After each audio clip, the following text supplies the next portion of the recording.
اور صرف نبیوں کا نہیں، ان کے ایماندار امتیوں کا بھی ذکر فرمایا۔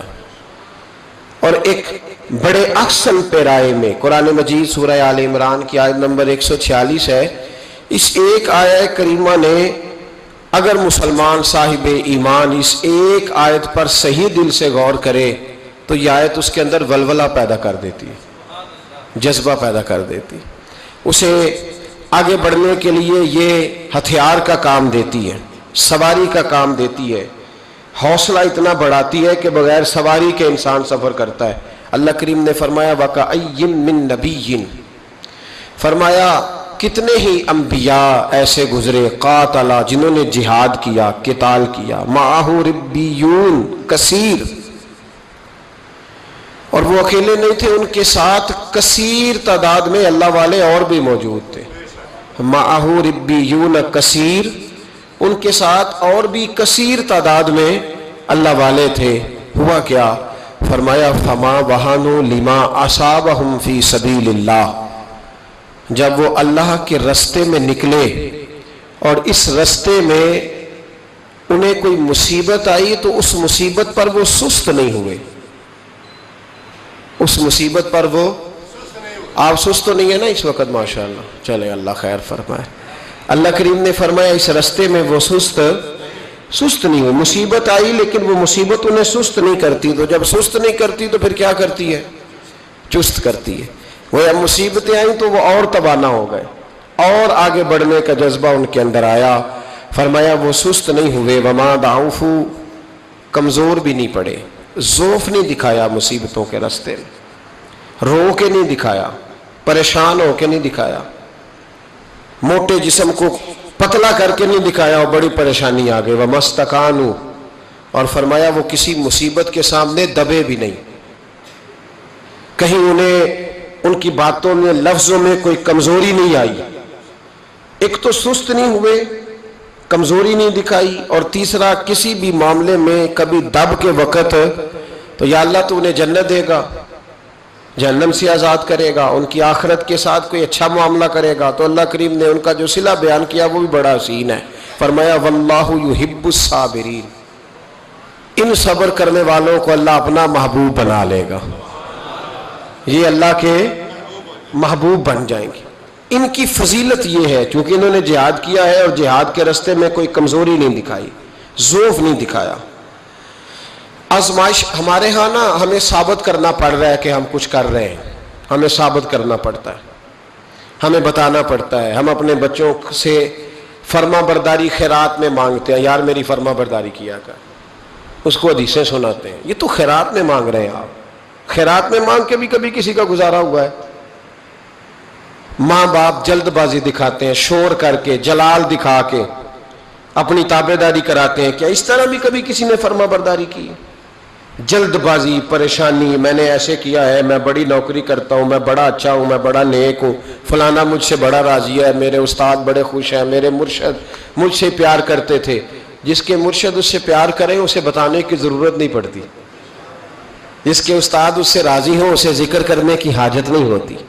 اور بھائی جو بندہ نیک ہو نا، نیک پرہیزگار ہو، محنتی ہو، اپنے منہ سے نہیں بتاتا میں پرہیزگار یا محنتی ہوں، اس کی محنت خود بتاتی ہے کہ اس نے محنت کی ہے۔ مجھے جی 15 20 50 لوگ بڑا جانتے ہیں، کسی سے پوچھ لیں بھئی تو نہ یہ بات کہے، کوئی اور کہے گا تو پھر سمجھ میں یہ کمزوری ہے، یہ ضعف ہے، یہ ہمارے اندر کی وہ کمزوری ہے جو جہاد زندگانی میں ہمیں لوگوں سے پیچھے رکھتی ہے، پھر ہم آگے نہیں بڑھ پاتے۔ اپنا بتانا جسے پڑتا ہے اسے، وہ تو کمزور آدمیوں سے بتانا پڑا ہے کہ میں کچھ ہوں۔ شیخ سعدی فرمایا کرتے تھے جس کو بتانا پڑے نا میں خوشبو ہوں، وہ خوشبو ہوتی نہیں، کیونکہ خوشبو جو ہوتی ہے وہ بتایا نہیں پڑتا، بلکہ جب خوشبو ہوتی ہے تو خوشبو آ ہی جاتی ہے، جب خوشبو ہوتی ہے تو پھر خوشبو آ ہی جاتی ہے۔ اس جہاد زندگانی میں صبر ہونا چاہیے، لیکن اللہ کریم نے کیا فرمایا؟ فرمایا وَلَنَبْلُوَنَّكُمْ، میں ضرور تمہیں آزماؤں گا، میں ضرور تمہیں، نامی کوئی بغیر مشقت نہیں ہوا، 100 بار جب کٹا تب جا کر نگی ہوا، میں ضرور تمہیں آزماؤں گا. کس طرح؟ بشیء من الخوف والجوع ونقص من الاموال والانفس والثمرات. فرمایا میں تمہیں خوف سے آزماؤں گا، میں تمہیں بھوک سے آزماؤں گا، میں تمہیں مالوں جانوں اور پھلوں کی کمی سے آزماؤں گا. پھلوں کی کمی کیا ہے؟ والثمرات کیا ہے؟ اس پر مفسرین نے بڑا کچھ لکھا ہے. کہتے ہیں کہ جو والثمرات ہے نا، پھلوں کی کمی، اس سے ایک مراد تو یہ ہے کہ انسان کے مال میں نقصان ہو جاتا ہے، لیکن ایک مراد اس سے یہ ہے والثمرات سے کہ پھل نتیجے کو کہتے ہیں، پھل رزلٹ کو کہتے ہیں. کہتے ہیں نا مجھے اس کا پھل بڑا ملا ہے، تو پھل سے مراد وہاں سیب نہیں ہوتا، پھل سے مراد وہاں انگور نہیں ہوتا، وہاں پھل سے مراد رزلٹ ہوتا ہے. تو فرمایا والثمرات، میں تمہیں پھلوں کی کمی سے آزماؤں گا. یعنی تم بڑی محنت کرو گے، بالکل صحیح چلو گے، حق پہ ہوگے، لیکن نتیجہ تمہاری مرضی کا نہیں آئے گا. رزلٹ تمہاری کو نہیں سمجھ آئی آپ کو میری بات؟ رزلٹ تمہاری مرضی کا. والثمرات، میں اس رزلٹ سے تمہیں آزماؤں گا. محنت تم میری مرضی کی کرو گے، نتیجہ تمہاری مرضی کا نہیں، وہ بھی میری مرضی کا. رزلٹ بھی جنگ احد میں صحابہ کی جد و جہد میں کوئی شک نہیں تھا، پر نتیجہ اللہ کی مرضی کا نکلا، نتیجہ اللہ کی مرضی کا نکلا. میرے بھائی، میدان کربلا میں امام حسین کے ساتھ خدا تھا. اللہ کرے آپ کو سمجھ آئے میری بات کی. میدان کربلا میں تلواریں یزیدیوں کے ساتھ تھی، حکومت ان کے ساتھ تھی، سارا کچھ ان کے ساتھ تھا، پر رب امام حسین کے ساتھ تھا. اس لیے کہ اللہ کہتا ہے ان اللہ مع الصابرین، میں صبر کرنے والوں کے ساتھ. اللہ امام حسین کے ساتھ تھا، لیکن بظاہر نتیجہ شہادت میں نکلا. وہ ہمارے یہاں نا کچھ بیچارے دوست ہیں جو ہر وقت فرقہ واریت کو ہوا دیتے ہیں، خرابی کرتے ہیں، امت میں تفریق پیدا کرتے ہیں. میرے پاس ایک صاحب آئے، کہنے لگے جناب وہ حضرت علی مشکل کشا ہیں. میں نے کہا نہیں، نیرے مشکل کشا نہیں، حاجت روا بھی ہے، اس لیے کہ مولا کا معنی مددگار ہے. تو کہنے لگے پھر انہوں نے میدان کربلا میں حضرت امام حسین کی مدد کیوں نہیں کی؟ تو میں نے کہا تو یہ بتا کہ میدان کربلا میں اللہ نے ان کی مدد کیوں نہیں کی؟ اللہ نے کیوں نہیں مدد کی؟ اس سوال کا جواب دے. چپ کر گیا. وہ یہاں حضرت سلطان باؤ رحمۃ اللہ علیہ کے عرس پہ نا لوگ گاڑیوں میں جاتے ہیں. چلیں ہمیں بھی بعض طریقوں سے اختلاف ہے، لیکن جو اہل اللہ کی عقیدت میں جاتے ہیں وہ بڑے بہترین لوگ ہیں. تو وہ گاڑی جا رہی تھی، ایکسیڈنٹ ہو گیا، کچھ لوگ فوت ہو گئے، کچھ زخمی ہو گئے. تو ایک صاحب دوڑے دوڑے آئے، کہنے لگے جی وہ فلاں جگہ ایک مولوی صاحب کہہ رہے تھے کہ دیکھو جی پھر بابے نے بچایا کیوں نہیں. تو میں نے کہا میں ایک سال حج کرنے گیا تھا تو 750 آدمی فوت ہو گیا تھا، اللہ نے بچایا کیوں نہیں؟ وہاں گئے تھے، احرام باندھے تھے، فوت ہو گئے، اللہ نے بچایا کیوں نہیں؟ سمجھ آ رہی ہے میری بات کی؟ کیوں لوگ ایسی کمزور باتیں کرتے ہیں؟ بابا جی نے بچایا کیوں نہیں؟ او خدا کے بندے یاد رکھو اور سمجھو، میرے نبی پاک علیہ السلام نے فرمایا جو حج عمرے کے رستے میں فوت ہو جائے روزانہ اس کے لیے حج اور عمرے کا ثواب لکھا جائے گا. تو اگر اسے بچا لیا جاتا تو ثواب کیسے لکھا جاتا؟ یہ حکمت ہے. امام حسین صرف شہید نہیں، سید الشہداء ہے. خالی شہید نہیں، سید الشہداء ہے. تو بتاؤ نا بھلا، اگر حضرت علی ان کی مدد کرتے، اللہ ان کی وہاں اس انداز میں مدد کرتا جو ہمارا خیال ہے، تو پھر یہ سید الشہداء کا درجہ انہیں کیسے ملتا؟ تو کمزوری، لوگ کمزور باتیں کرتے. یاد رکھو اعلیٰ درجات کے لیے اللہ آزماتا ہے، پھر اعلیٰ درجے دیتا ہے. فرمایا میں آزماؤں گا وَلَنَبْلُوَنَّكُمْ بِشَيْءٍ مِّنَ الْخَوْفِ وَالْجُوعِ وَنَقْصٍ مِّنَ الْأَمْوَالِ وَالْأَنفُسِ وَالثَّمَرَاتِ. تو جب لوگ اس میں کامیاب ہوں گے تو پھر کیا ملے گا؟ فرمایا وَبَشِّرِ الصَّابِرِينَ، خوشخبری میں بھی دے سکتا ہوں، خوشخبری میری طرف سے ہی ہے، پر میں خود نہیں دوں گا، میں اپنے محبوب سے کہوں گا محبوب تو انہیں خوشخبری دے دے. پھر محبوب کی زبان سے خوشخبری. جہاد زندگانی میں آزمائشوں کا مقابلہ کرنے کے لیے تیار رہیں. ہم تو جلد باز سے لوگ ہیں، جلدی سے. وہ کہتے ہیں جی میرے ابا جی نا وہ اب جلد باز ہیں، پنجابی کہتے ہیں کالے پہ جاندے نے. تو ابا جی جلد باز ہیں تو بچے نے نہیں جلد باز ہونا. بتائیں ابا بھی جلد باز اور بیٹا بھی، پھر کیا بنے گا روزانہ؟ بولے پھر گھر کے اندر سے روز چیخنے کی آوازیں آئیں گی. دونوں جلد باز ہو جائیں تو کیسے بات آگے چلے گی؟ میاں صاحب بھی جذباتی تو بیوی بھی جذباتی، تو رزلٹ بھائی یہ کس طرح کی بات ہے کہ ابا جی بچے جی چھوٹا بچہ ہے جی، اسے نہیں اب پتا، اسے نہیں پتا جی یہ جذباتی ہے، یہ جلد باز ہے، جوان ہو گیا کہتا گرم خون ہے جی اس لیے جلد باز ہے، بوڑھا ہو گیا اب اعصاب کمزور ہو گئے جلد باز ہے، تو سیاںا کس عمر میں ہونا تھا؟ بولے سیانے ہونے کی کون سی عمر ہے؟ باشعور ہونے کی، ٹھنڈے ہونے کی، وہ تو جذباتی ہے نا جی، جوان خون ہے، تو ٹھنڈا خون کس عمر میں ہوتا ہے؟ تو یہ ایسی مبہم باتیں ہیں جنہوں نے ہماری زندگی ہمارے حق میں تنگ کر دی۔ ہم نے اپنے چھوٹے سے جذباتی پن پہ کنٹرول نہیں کیا، رشتے توڑ دیے ہم نے، ذرا صبر نہیں ہوا، ذرا استقامت نہیں ہوئی، کوئی کام نہیں، جھوٹ کے سہارے زندہ رہے، دھوکے کے سہارے زندہ رہے، اپنے آپ کو بھی مصیبت میں رکھا، ساتھ والوں کو بھی مصیبت میں رکھا۔ صبر اور استقامت زندگی کا حسن ہے۔ اللہ نے قرآن میں اللہ والوں کی دعا بیان کی، فرمایا میرے بندے مجھ سے دعا مانگتے ہیں، کیا ربنا افرغ علینا صبرا وثبت اقدامنا، وہ دعا مانگتے ہیں کہ یا اللہ ہم پہ صبر انڈیل دے اور ہمارے قدموں کو ثابت قدمی عطا فرما۔ وہ صبر اور استقامت کی دعا مانگتے ہیں، زندگی میں حوصلہ پیدا کریں، جدوجہد کا مزاج بنائیں، مشکلات سے ٹکرانے کا مزاج بنائیں، مشکلات سے لڑنے کا مزاج بنائیں، انسانوں سے نہیں لڑیں، مشکل وقت آئے تو اسے کاٹ جائیں۔ ہمارے ہاں غربت آتی ہے تو غربت سب سے پہلے جھگڑا لے کے آتی ہے، چاہیے تھا نا کہ گھر میں غربت آ گئی تو سارے لوگ دلیری سے اسے کاٹ جاتے، سارے ایک دوسرے کے خلاف ہے، تیری وجہ سے ایسے ہوا ہے، تیری وجہ سے ایسے، بھئی یہ تو حوصلے کے ساتھ کاٹنے والا ٹائم، اسی کو جھگڑے کی نظر کر دیا، پھر ایک دوسرے سے پیار کب کرنا ہے، محبت کب کرنی ہے؟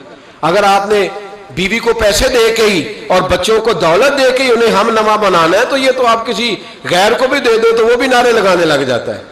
ان سے پھر دلچسپی کس بات کی ہوئی، ان کے ساتھ پھر پیار کس معاملے کا ہوا؟ میرے عزیزو، ہمت، حوصلہ، کتنے خوبصورت لفظ ہے حدیث پاک کے۔ آپ یقین کریں ہم اپنے نبی پاک کے ایک فرمان کو زندگی میں اپنے گرہ سے باندھ لیں تو وہی ہمارے لیے بڑا کافی ہے۔ ایک فرمان مشکات میں نبی پاک کا، اللہ کے رسول صلی اللہ علیہ وسلم نے فرمایا جب اللہ کا ارادہ بن جاتا ہے نا کسی بندے کو بڑا درجہ دینے کا، اللہ کا جب ارادہ بنتا ہے اس بندے کے پاس عمل کوئی نہیں ہوتا بڑا بننے کے لیے، بس اللہ کا ارادہ بن گیا کہ وہ بڑا بن جائے، اس کا مطلب ہوا رب بڑا ہی مہربانی فرمانے والا ہے۔ فرمایا محبوب کریم علیہ السلام نے کہ بندے کے پاس عمل ایسا کوئی نہیں، کردار میں، گفتار میں نیکی ایسی نہیں جس کے سبب سے اسے بڑا بنایا جائے، اب اللہ کا ارادہ ہو گیا اسے رتبہ دینا ہے تو محبوب فرماتے ہیں پھر اللہ اسے آزمائشوں میں مبتلا کرتا ہے، پھر اللہ اسے کوئی مشکل مرحلے سے گزارتا ہے، چونکہ عمل ایسا نہیں تھا کہ وہ بڑا ہو سکے، اس ایک مشکل کے سبب سے پھر اللہ اسے رتبہ عطا کر دیتا ہے، پھر اللہ اسے بلندی عطا کرتا ہے۔ ہمارے رتبے بلند ہو رہے، آپ کو پتہ ہے جتنا جہاز اونچا چڑھتا ہے اتنی ہوا تیز ہوتی ہے، مخالف ہوا تیز ہو تو جہاز تیز چل سکتا ہے، اگر ہوا تیز نہ ہو مخالف سمت کی تو جہاز تیز، اس لیے اقبال کہتے ہیں تندی یہ باد مخالف سے نہ گھبرا اے عقاب، یہ تو چلتی ہے تجھے اونچا اڑانے کے لیے، یہ تو چلتی ہے تجھے اونچا اڑانے کے لیے، آزمائشوں سے گھبرائیں نہیں، بے صبری نہ کریں، خودکشی ہے، بے صبری ہے، لڑائی ہے، قتل و غارت ہے، مشکلات سے لوگ گھبرائے ہوئے ہیں، بچے تک ذبح کر رہے ہیں، نہ جانے مشکلات سے نکلنے کے لیے کیا کیا لوگوں نے رنگ اختیار کیا ہے، تو اگر خود کوشش کرے گا تو ناکام ہو جائے گا، تو اپنے آپ کو اللہ رسول کے حوالے کر دے، تو ان کے سپرد کر دے۔ بڑی خوبصورت حدیث سنے میرے نبی پاک علیہ السلام فرمان، اس حدیث کو کہتے ہیں حدیث قدسی۔ حدیث قدسی وہ ہوتی ہے جو فرمان اللہ کا ہوتا ہے، بیان نبی پاک فرماتے ہیں۔ نبی کریم علیہ السلام فرمانے لگے کہ اللہ فرماتا ہے میں جب اپنے کسی بندے کو بیمار کرتا ہوں، میں جب اپنے کسی بندے کو بیمار کرتا ہوں تو فرمایا اس کی لوگ تیمارداری کرنے آتے ہیں، پوچھتے ہیں تیرا کیا حال ہے، تو نبی کریم فرمانے لگے اگر وہ لوگوں کے سامنے میری شکایت نہ کرے، میری شکایت نہ کرے اور میرا شکوہ نہ کرے، کچھ لوگ شکوہ کرتے ہیں نا، کہتے ہیں دیکھو جی مجھے بیمار کر دیا ہے، میں کتنا بیمار ہوں، فرمایا اگر وہ عیادت کرنے والوں کے سامنے میری شکایت نہ کرے تو میں اس کے خون سے بہتر خون اسے عطا کر دیتا ہوں اور اس کے گوشت سے بہتر گوشت اسے عطا کرتا ہوں، اور فرمایا جب وہ قیامت کے دن آئے گا تو میں اسے بغیر حساب کتاب جنت عطا کر دوں گا۔ دنیا میں شفا بھی کامل دوں گا، یعنی پچھلے خون سے بہتر خون ملے گا، پچھلے جسم سے بہتر جسم ملے گا۔ ہمارے ہاں شکایات کا دروازہ کھل جاتا ہے، دیکھو جی میں نے تو کوئی گناہ ہی نہیں کیا، میں کیسے بیمار ہو گیا، میں نے تو کوئی ظلم نہیں کیا، میں کیسے بیمار ہو گیا۔ او بھائی رب تیرے درجات بلند فرمانا چاہ رہا ہے، اللہ تبارک و تعالیٰ تجھے بلندیاں دینا چاہ رہا ہے، اور تو یہاں کمزور پڑ گیا ہے۔ تمام انبیاء کرام کی زندگی میں آزمائش، تمام صحابہ کی زندگی میں آزمائش، اہل بیت سارے آزمائش سے گزرے، اولیاء اللہ سارے آزمائش سے گزرے۔ جو آدمی چاہتا ہے نا کہ میں بڑے سکون میں رہوں اور میں کوئی درجہ بھی پا جاؤں، یہ کام اتنا آسان ہے۔ ہم سارے محبوب بن کے جینا چاہتے ہیں، میں محبوب ہوں جی، میں لاڈلا ہوں جی، سارے لاڈلے، سارے لاڈلے۔ لاڈلا وہ نہیں ہوتا جو فرنٹ سیٹ پہ بیٹھا ہوتا ہے، لاڈلا وہ ہوتا ہے جو جھاڑو دے رہا ہوتا ہے، لاڈلا وہ ہوتا ہے جو لنگر کھانے میں تپ رہا ہوتا ہے، روٹیاں پکا رہا ہوتا ہے، وہ لاڈلا ہوتا ہے۔ جو اچھا دستار پہن کے اور اچھی ویسٹ کوٹ پا کے فرنٹ سیٹ پہ آتے ہیں نا، تصویریں جس کی زیادہ آتی ہیں، وہ لاڈلا اس لیے کہ وہ تو پکی پکائی پہ آیا ہے، پکی پکائی پہ آیا ہے۔ خواجہ باقی باللہ رحمت اللہ تعالیٰ علیہ کے دائیں بائیں بڑے لوگ رہتے تھے، لیکن باقی باللہ رحمت اللہ علیہ کچھ دینے لگے نا، جب تو اپنے باورچی کو بلایا روٹیاں پکانے والے، کہنے لگے میرا کچھ دینے کا پروگرام بن گیا، بتا تجھے کیا دوں۔ کس کو؟ بول کے بتائے کیسی یہ تو تیہ خان سامنے کی جی، باورچی کی۔ لیکن وہ بھائی جو تیرے لیے دھوپ میں جلتا ہے اس کا بڑا درجہ ہوتا ہے۔ کہانیاں جو لوگ سناتے ہیں نا وہ کہانیوں والے رہ جاتے ہیں، جو درجات والے ہوتے ہیں وہ محنت کر رہے ہوتے ہیں، کسی کونے میں بیٹھے ہوتے ہیں، ان کی تصویریں اکثر نہیں آتی، ان کی تصویریں نہیں آتی، جو کہ پیچھے ہوتے ہیں، وہ کام میں لگے ہوتے ہیں، ان کی فوٹو کیسے آئے گی؟ حضرت باقی باللہ باورچی کو بلا کے کہنے لگے تو نے ساری زندگی میرے لیے چولہے کے آگے گزار دی۔ لوگ روٹی کھاتے رہے، کہتے رہے جی میرے حضرت صاحب بڑے میرے اوپر مہربان ہے، میں گیا ہوں تو لنگر بڑا شاندار کھلایا ہے، لیکن تو ساری زندگی تندور پہ رہا، ساری گرمیاں تیرا پسینہ خشک نہیں ہو سکا، تجھے دینا ہے، تو بتا تو کیا لے گا؟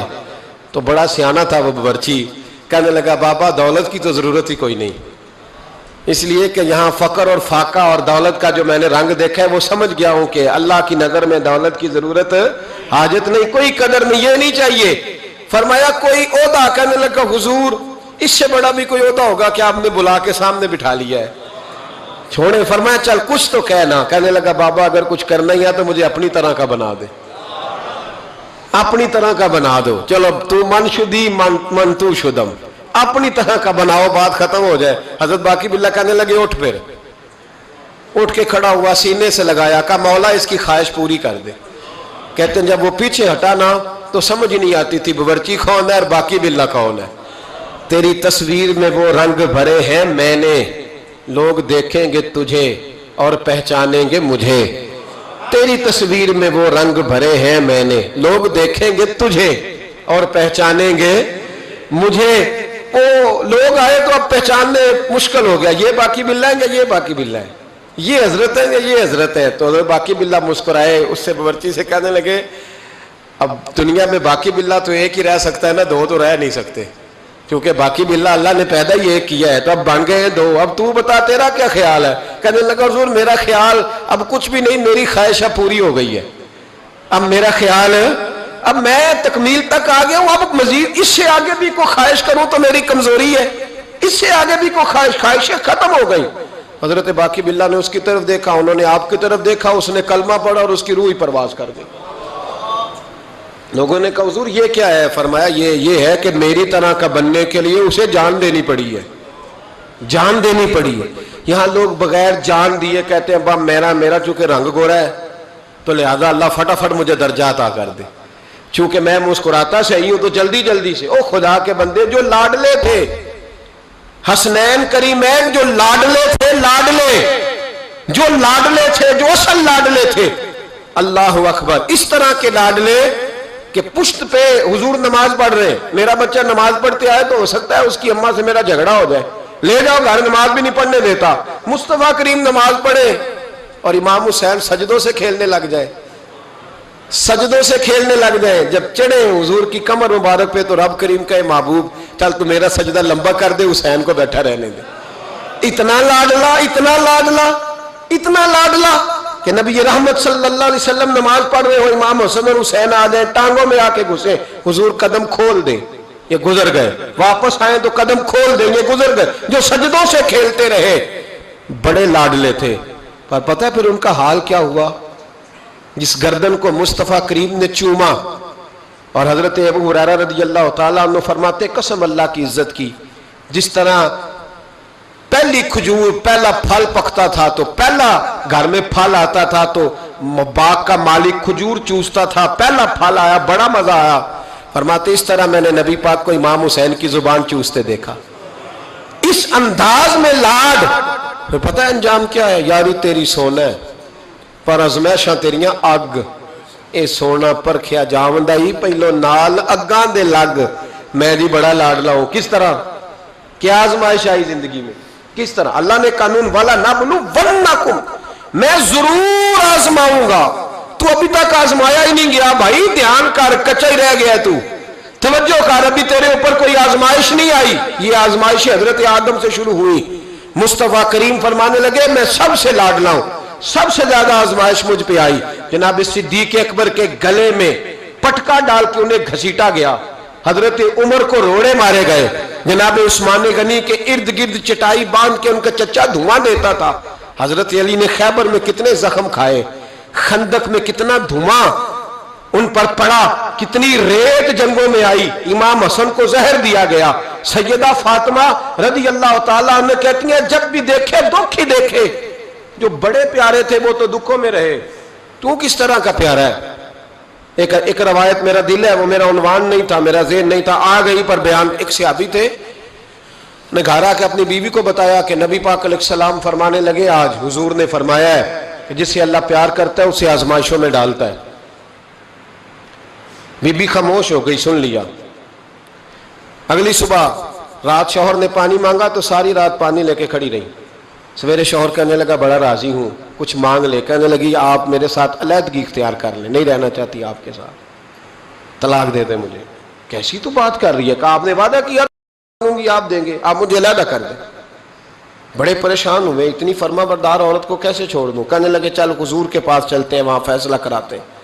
دونوں اٹھے نبی کریم کی بارگاہ کی طرف، رستے میں صحابی کا ٹھوکر لگی، پیر کی گھٹنا زمین پہ لگا، پھٹ گیا، کئی جگہ سے خون نکلا۔ بی بی کہنے لگی چل واپس گھر چلے، میں نے نہیں طلاق لینی۔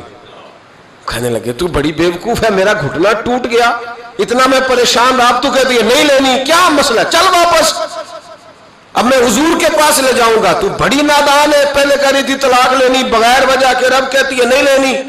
تو وہ خاتون کہنے لگی آپ نے گھر آ کے بتایا تھا نا کہ جس سے اللہ پیار کرتا ہے اس پہ مصیبتیں آتی ہیں، تو میں جب سے آپ کے گھر آئی تھی کوئی مشکل بھی نہیں آئی تھی، تو رات میں سوچنے لگی کہ اس پر تو کوئی مشکل ہی نہیں آئی، لگتا ہے اللہ اس سے پیار ہی نہیں کرتا، اس لیے میں نے آپ سے طلاق لینے کا ارادہ کیا تھا۔ اب مشکل آ گئی ہے، اب خون نکل آیا ہے، اب مجھے سمجھ آ گیا رب آپ سے بھی پیار کرتا ہے، اب چلو گھر چلیں۔ اب آپ کے او بھائی، یہ جو بالکل ہم نا لاڈلے بن گئے، اور بلا وجہ کے لاڈلے، مفت کے لاڈلے، کوئی مطلب نہیں، کوئی لینا دینا نہیں۔ بہت سارے ایسے لوگ آتے ہیں جو آ کے دکھاتے ہیں کہ میں لاڈلا ہوں، تو ان کے لاڈ دیکھ لیے جاتے ہیں۔ او بھائی لاڈلے نہ بنے زندگی میں، اللہ رسول کی نظر میں محنت کرنے والے، جہاد زندگانی میں صبر والے، استقامت والے بنے۔ اللہ کے جتنے بندے تھے وہ صبر والے تھے، استقامت والے تھے، میدان میں رہنے والے، جد و جہد والے۔ حضرت ابو جندل، سنو کس طرح کی آزمائشیں۔ حضرت ابو جندل بن سہیل حضور کے صحابی ہیں، نبی پاک مدینے آ گئے، وہ مکے رہ گئے، والد نے اور بھائیوں نے کہا کلمہ چھوڑ دے ورنہ ماریں گے۔ ہمیں تو مفت میں کلمہ ملا ہے، بالکل فری، نمازیں بالکل فری، ہر چیز مفت میں، اس لیے لوگ کہتے ہیں ابھی ٹائم نہیں ملے گا تو پڑھوں گا۔ انہوں نے محنت کر کے لی تھی نا، تو نماز چھوٹ جاتی تھی تو چیخیں بھی نکل جاتی تھی، کیونکہ دین محنت کر کے لیا تھا، قدر تھی۔ حضرت ابو جندل بن سہیل کلمہ پڑھا، والد نے کیا کیا، انہوں نے پکڑ کے باندھ دیا زنجیروں سے، اور آپ فرماتے ہیں کہ مجھے کہتے تھے چھوڑ، میں نہیں چھوڑتا تھا، میرے ہاتھ جب باندھ دیے تو میرا باپ اور میرے بھائی بندھے ہوئے ہاتھوں پہ ڈنڈے برساتے تھے، چھوڑے گا کہ نہیں کلمہ؟ آپ فرماتے میں نے کہا میں نہیں چھوڑوں گا۔ کہتے میرے کان میں کسی نے آ کے خبر دی کہ نبی پاک حدیبیہ تک آ گئے، 1500 صحابہ کو لے کے نبی پاک آ گئے عمرہ کرنے، فرماتے ہیں میں اب میں نے کہا میری بات بن گئی، میرے کریم پہنچ گئے، میرے وارث آ گئے، اب مسئلہ حل ہو گیا۔ ادھر نبی پاک صلی اللہ علیہ وسلم کے ساتھ صلح نامہ لکھ رہے ہیں کفار۔ اس صلح میں شرط طے ہو گئی کہ مکے سے اگر کوئی مسلمان مدینے جائے گا تو نبی پاک واپس کریں گے، رکھیں گے نہیں۔ وہ کہہ رہے ہیں کہ میں سمجھ گیا کہ حالات صحیح ہو گئے، یہاں حضور نے شرط طے کر لی کہ کوئی واپس آئے گا تو رکھیں گے نہیں۔ میرے حبیب کریم علیہ الصلوۃ والسلام جب یہ کہا نا شرط طے ہو گئی تو جناب ابو جندل کہتے ہیں کسی طریقے سے میں گھر کی الماری توڑ کے باہر نکلا، زنجیریں نہ مجھ سے ٹوٹیں، زنجیروں سمیت میں آیا۔ حضرت علی شیر خدا کہتے ہیں وہ شخص دوڑتا آ رہا تھا تو جس رستے وہ آیا سارا وہ رستہ خون سے بھرا ہوا تھا۔ کہتے ہیں خون سے لتھڑے ہوئے حضرت ابو جندل پہنچے، آ کے حضور کے سامنے کھڑے ہوئے، اور جب ان کا چہرہ دیکھا تو محبوب کی آنکھوں میں آنسو آ گئے، ہاتھ بندھے ہوئے دکھائے، کہا محبوبہ یہ ہتھکڑیاں دیکھو، یہ میرے پیروں میں زنجیریں دیکھو، زخم پہ زخم کھا کے جی، خون جگر کے گھونٹ پی، آہ نہ کر لبوں کو سی، یہ عشق ہے کوئی دل لگی نہیں، حضور یہ میرا حال ہے۔ آقا مجھے لے جائے ساتھ، میں غیروں کا کیا گلہ کروں، میرا تو ابا مجھے مارتا ہے، میرے بھائی مارتے ہیں، مہربانی کرے۔ حضور سید عالم علیہ السلام ابھی بات کرنے لگے تھے کہ ابو سفیان بولے، کہنے لگے آپ کی اور ہماری شرط طے ہو گئی ہے، آپ نہیں لے کے جا سکتے۔ صحابہ کہنے لگے ابھی تو دستخط نہیں ہوئے، معاملات کہنے لگا دی اگر آپ یہ شرط نہیں مانتے تو صلح کوئی نہیں۔ دیانتداری سے بتانا، دیانتداری سے، کوئی استاد یوں چھوڑ کے چلا جائے، کوئی مرشد یوں چھوڑ کے چلا جائے، کیا حالت ہوگی؟ لوگ بھاگ نہیں جاتے چھوڑ چھاڑ کے، چھوڑو جی اس نے میرے ساتھ پیار ہی نہیں کیا۔ یہاں تو آپ ایک ٹائم نہ کسی کو دے تو وہ ناراض ہو جاتا ہے، کہتا ہے میری مانی نہیں، چھٹی۔ حضرت ابو جندل رضی اللہ تعالیٰ عنہ خون بہ رہا ہے، ہاتھوں میں بیڑیاں، زنجیریں، میرے کریم رسول علیہ السلام کہنے لگے ابو جندل ابھی تیری آزمائش ختم نہیں ہوئی، ابھی تو نے واپس جانا ہے، اس قید کو تھوڑا سا اور تو نے سہنا ہے، برداشت کرنا ہے، فکر نہ کرنا، جلدی تیری مشکل حل ہو جائے گی، فکر نہ کرنا۔ باپ ہنسنے لگا، ادھر دیکھو گریبان سے پکڑ کے کھینچ کے کہنے لگا ان کے ساتھ جانا چاہ رہا تھا تو یہ تجھے لینے آئیں گے؟ حضرت ابو جندل نے باپ کا چہرہ دیکھا، کہنے لگا ابا تو جو مرضی کہے، میرے رسول جو فیصلہ بھی کرتے حق اور سچ ہی کرتے، انہوں نے جو میرے حق میں بہتر سمجھا وہ میرے لیے۔ بات نہ کروں خواجہ غلام فرید کی، حضرت خواجہ کیا کہتے ہیں؟ کہتے ہیں اے تن میرا کنگی ہو گئے، اے تن میرا کنگی ہو، میں زلف سجن دی واواں، پوش میرے دی جتی بن جائے، تے یار دی قدمی آواں، مارو مارو مینو مار مکا، مارو۔ ابا سے بھائی سے کہنے لگے مارو مارو مینو مار مکاؤ، میں کوئی عذر نہ پیش لے آواں تے جے سونا ہی میرے دکھ وچ راضی، جے او سونا ہی میرے دکھ وچ راضی تے میں سکھ نو چلے ڈاواں، ہاں یار فریدا کدی مل پہ سونا انہوں رو رو حال سناواں۔ حضرت خواجہ یار محمد رحمت اللہ علیہ کہنے لگے کبھی وہ مل جائے اسے دکھڑا سناؤں گا۔ اور بڑے خوبصورت لفظ لکھے ہیں راویوں نے، کہتے ہیں حضرت ابو جندل اپنے والد سے کہنے لگے اب اس طرح کر میری زنجیریں کھول دے، اب میری بیڑیاں کھول دے، اب میں بھاگوں گا نہیں، اس لیے کہ پہلے میں تیرا قیدی تھا، میں نبی پاک کے حکم کا قیدی ہوں، اب جب تک حکم نہیں آئے گا میں جانے نہیں لگا، تو کھول دے اور جتنا دل کرے ظلم کر، میں تو مجھے کہہ دے اس کمرے میں قید رہنے میں نکلوں گا نہیں، اس لیے کہ اب میں مصطفیٰ کے محبوب کا قیدی ہوں، اب تھوڑی نکلوں گا۔ قید ہو گئے، تھوڑا ہی وقت گزرا کہ اللہ نے فتح مکہ عطا فرما دی۔ میرے محبوب جب گئے نا طواف کیا، حضرت ابو جندل کو لوگ جانتے ہی نہیں تھے کون ہے، پتہ ہی نہیں تھا، پر جب پیار ہوا نا، پیار ہوا تو حالات ہی بدل گئے، محبت ہوئی تو حالات بدل گئے، بالکل تبدیلی آ گئی۔ میرے محبوب نے حرم مکہ کے اندر کھڑے ہو کے اونٹنی پر بیٹھ کر کان میں بھی کہا، جو حضور ان کے محلے کو بھی جانتے تھے، گلی کو بھی جانتے تھے، باپ کو بھی جانتے تھے، چچا کو بھی کہہ سکتے تھے کسی کو جاؤ دوڑ کے فلانے کو بلا کے لاؤ، لیکن شانے دینا کوئی میرے نبی سے سیکھے، مرتبہ اور مقام دینے کا یہ وال اونٹنی پر بیٹھ کر سارے مجمع میں اعلان کر کے فرمایا جاؤ کوئی ابو جندل کو بلا کے لاؤ۔ زور سے حضرت ابو جندل کی عظمت واضح ہو گئی، وہ تشریف لائے، سامنے کھڑے ہوئے تو نبی کریم فرمانے لگے تجھے کہا تھا نا تیری مشکل تھوڑی رہ گئی ہے، تجھے کہا تھا نا تھوڑی رہے. حضرت ابو جندل فرمانے لگے وہ جو تکلیف حدیبیہ میں ہوئی تھی نا وہ مجھے دوبارہ کبھی یاد ہی نہیں آئی, لیکن یہ جو حضور نے میرے لیے حرم میں جملے کہے نا, فرماتے جب میں یاد کرتا ہوں تو مجھے یوں لگتا ہے میری روح پرواز کر رہی ہے, مجھے یوں لگتا ہے خدا کے عرش کے قریب سے ہو کیا. بھائیو جب مشکل آتی ہے صبر اور استقامت ہونا پھر انسان بڑے مرتبے پاتا ہے, پھر وہ آگے سفر. حضرت ابو سلمہ نام یاد رہے گا آپ کو, یہ سلمہ عربی میں جب پڑھیں گے نا تو لام پہ بھی زبر آئے گی, میم پہ بھی ایک خالی ہوگی تو سلمہ بنے گا. ہم اپنی زبان میں سلمہ بھی بول لیتے ہیں. حضرت سلمہ ابو سلمہ, ان کے گھر میں بیٹا پیدا ہوا تو بچے کا نام سلمہ رکھا, اور سلمہ کا معنی ہوتا ہے یہ سلامت رہے, تو بیٹے کا نام سلمہ رکھا انہوں نے. حضرت سلمہ اتنے پیارے تھے, خوبصورت تھے کہ باپ نے اپنا نام ہی چھوڑ دیا اور اپنے آپ کو ابو سلمہ کہلانا پسند کیا. بیٹے یہ کنیت مشہور ہو جاتی. ماں اتنا پیار کرنے لگی بیٹے سے کہ ماں کا نام ام سلمہ مشہور ہو گیا. اتنے پیارے بیٹے تھے کہ مکے کی عورتیں روز آتی, کوئی بی بی آ کہتی ذرا تھوڑی دیر بچہ دینا, میں گھر نہ لے جاؤں. ایک اور بی بی آ گئی, تھوڑی دیر میں نہ کھلا لوں. بچیاں محلے کی عورتیں بڑا پیار کرتی. حضرت ابو سلمہ جب کفار مکہ سے تنگ آ گئے تو مدینے جانے کا ارادہ کیا. مدینے جانے کا دکھ جب بہت زیادہ گھیر لینا بندے کو تو پھر مدینہ یاد آتا ہے. مدینے جانے کا جب ارادہ کیا نا تو میاں بیوی اور بیٹا ساتھ بیٹھے. جب گئے نا مدینے کی سرحد پہ تو جناب ام سلمہ کے میکے والے آ گئے. آ کہنے لگے ابو سلمہ تو نے جانا ہے تو جا, ہماری بیٹی کوئی نہیں جائے گی, جا تو نے جانا ہے. بنو مغیرہ میں ان کی شادی ہوئی تھی, بنو مغیرہ کے سارے لوگ آ گئے, ہم نہیں جانے دیں گے. وہ جناب ام سلمہ کو لے گئے.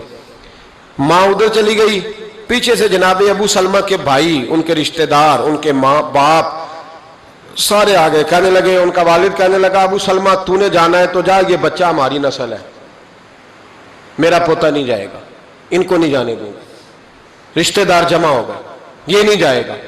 حضرت ابو سلمہ بچہ اپنی طرف کھینچتے, ان کا قبیلہ اپنی طرف کھینچتا. اسی حالت میں بچے کا بازو اتر گیا, بچہ چیخے مار کے رونے لگا. ذرا سننا اور ذرا سوچنا, میں کہا کرتا ہوں جسمانی تکلیف سہی جاتی ہے, یہ جو ذہنی تکلیف ہوتی ہے نا اذیت, یہ بڑی مشکل ہوتی ہے. لیکن صحابہ نے جہاد زندگانی میں ذہنی آزمائشوں کو سہا, تکالیف برداشت کی. بچہ ان کے میکے والے لے گئے, بیوی سسرال والے لے گئے. جناب ابو سلمہ تھوڑا آگے بڑھ کے کھڑے ہوئے, کہنے لگے بیٹا بھی مجھے بڑا پیارا ہے, بیوی بھی بڑی پیاری ہے, لیکن شہر مدینہ کا بھی جواب نہیں, میں مدینہ ہی جاؤں گا بچہ چھوڑ کے. او بھائی یہاں جو لوگ 22 دن کے لیے 28 دن کے لیے جاتے ہیں نا, وہ 6 سال کی پلاننگ پیچھے دے کے جاتے ہیں.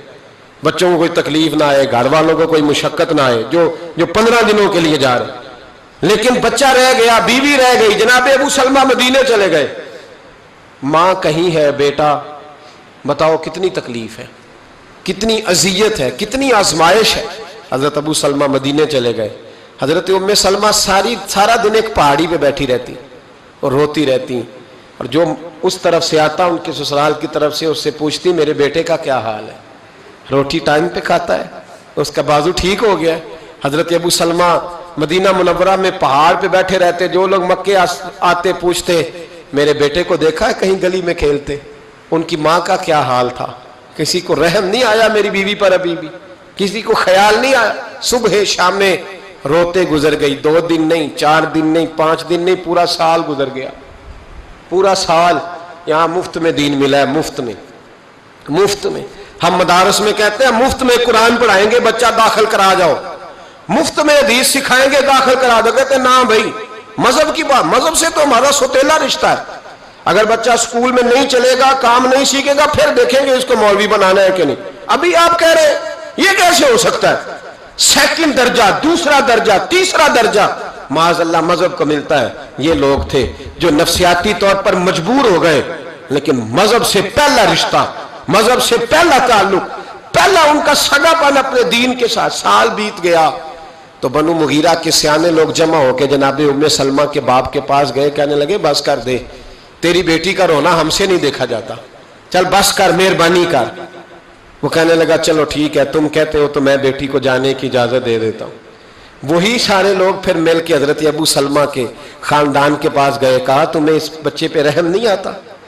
اس چھوٹے سے پھول پر کرم نہیں آتا؟ ماں زندہ ہے، باپ زندہ ہے، تم نے جدا کر دیا وہ بچہ۔ او بھائیو، ان لوگوں نے وہ والی قید صحیح ہے صحابہ نے جس کا ہم تصور بھی نہیں کر سکتے، لیکن صبر، استقامت پہاڑ ثابت ہوئے۔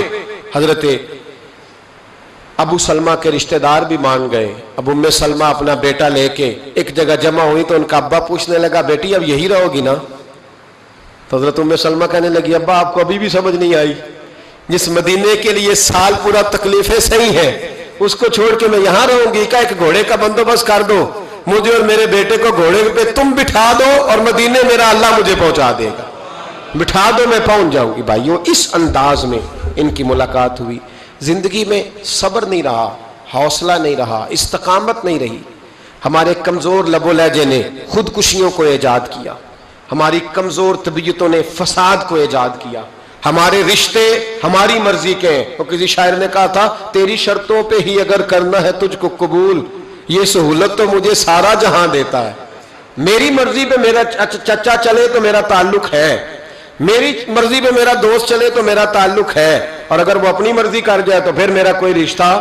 او بھائی، یہ کیا رشتے دار چلانے کا طریقہ ہوا؟ استقامت ہی نہیں، حوصلہ ہی نہیں، صبر ہی نہیں، اور جب بزرگوں میں نہیں تو بتائیں بوڑھوں میں۔ حضرت خباب بن ارت حضرت عمر کے پاس بیٹھے تھے، یہ واحد شخص ہے، ایک یہ اور ایک حضرت بلال، یہ دونوں جب آتے تھے تو حضرت عمر ممبر چھوڑ دیتے تھے۔ تو حضرت خباب کا اچانک چہرے سے، بخاری شریف میں موجود ہے، ان کے کمر سے نا کپڑا ہٹا تو اتنے موٹے موٹے داغ تھے۔ جناب عمر کہنے لگے، یہ کیا ہوا؟ اور ماننے لگے، کچھ بھی نہیں۔ ایک دن ابو جہل، ابو لہب، عتبہ، عتیبہ، شیبہ سارے مل کے آئے، کہنے لگے کلمہ چھوڑتے ہو کہ نہیں؟ میں نے کہا چھوڑنے کے لیے پڑا تھا کوئی، یہ نہیں چھوٹتا، یہ بڑا عجیب نشہ ہے، یہ اترتا ہی نہیں۔ تو کہتے انہوں نے نا، مجھے نہیں پتا تھا، پہلے سے کہیں کسی حویلی میں کیکر کے کوئلے جلائے ہوئے تھے۔ کہتے مجھے لے گئے اور میرے کمر سے کپڑا کھینچ کے، یہ ہم سن لیتے ہیں نا، ذرا سوچو تو صحیح، یہاں تو گرمیوں میں روزے آ جاتے ہیں تو لوگ کہتے ہیں بڑے مشکل ہے، کوئی فتویٰ دو سردیوں میں چلے جائیں، روزہ رکھنا مشکل ہے۔ سوچو اندازے تک زندگی کیا ہے، کس طرح جہاد زندگانی میں صبر اور استقامت توڑ کے رکھا۔ کہتے ہیں کوئلے دہک رہے تھے، مجھے لے گئے، میرے وجود سے قمیض کھینچی اور مجھے کوئلوں پہ لٹا دیا۔